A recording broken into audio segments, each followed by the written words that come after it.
जी हाँ, स्वागत है आपका। तो युंग महोदय और स्प्रेंगर के व्यक्तित्व का वर्गीकरण। जी हाँ, अक्सर यहाँ से प्रश्न पूछा जाता है। तो ऐसे अभ्यर्थी जो फिजिकल एजुकेशन से तैयारी करें तो उनके लिए टॉपिक बेहद महत्वपूर्ण है। तो सबसे पहले हम युंग महोदय के बारे में बात कर लेते हैं।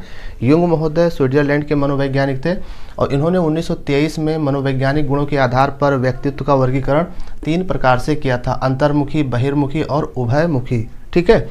अंतर्मुखी जो स्वभाव के व्यक्तित्व होते हैं या व्यक्ति होते हैं, लोगों से मिलना जुलना कम पसंद करते हैं और एक दूसरे से बातचीत करना थोड़ा कम पसंद करते हैं। आत्म केंद्रितता का गुण इनके अंतर्गत ज़्यादा होता है।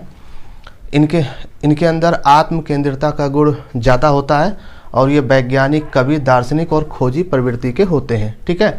अब बात कर लेते हैं बहिर्मुखी।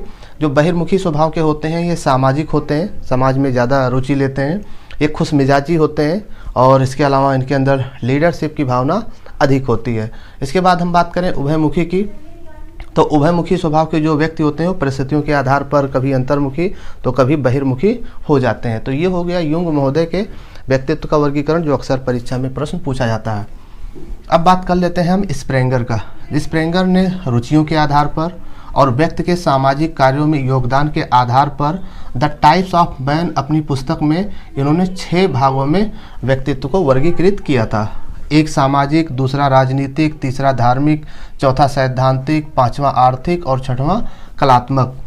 जो सामाजिक प्रवृत्ति के होते हैं वो समाज सेवी होते हैं, समाज में ज़्यादा रुचि लेते हैं। और जो राजनीतिक प्रवृत्ति के होते हैं उनके अंदर प्रशासनिक कार्य की क्षमता अधिक होती है, दूसरों से कार्य करवाने की क्षमता अधिक होती है।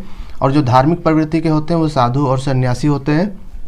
और जो सैद्धांतिक प्रवृत्ति के होते हैं वो लेखक और कवि बनते हैं। इसके अलावा जो आर्थिक प्रवृत्ति के होते हैं वो व्यापारी और उद्योगपति में ज़्यादा रुचि लेते हैं या होते हैं। इसके अलावा जो कलात्मक होते हैं वो कलाकार होते हैं और प्रकृति प्रेमी होते हैं। तो ये हो गया व्यक्तित्व का वर्गीकरण जो अक्सर परीक्षा में प्रश्न पूछा जाता है।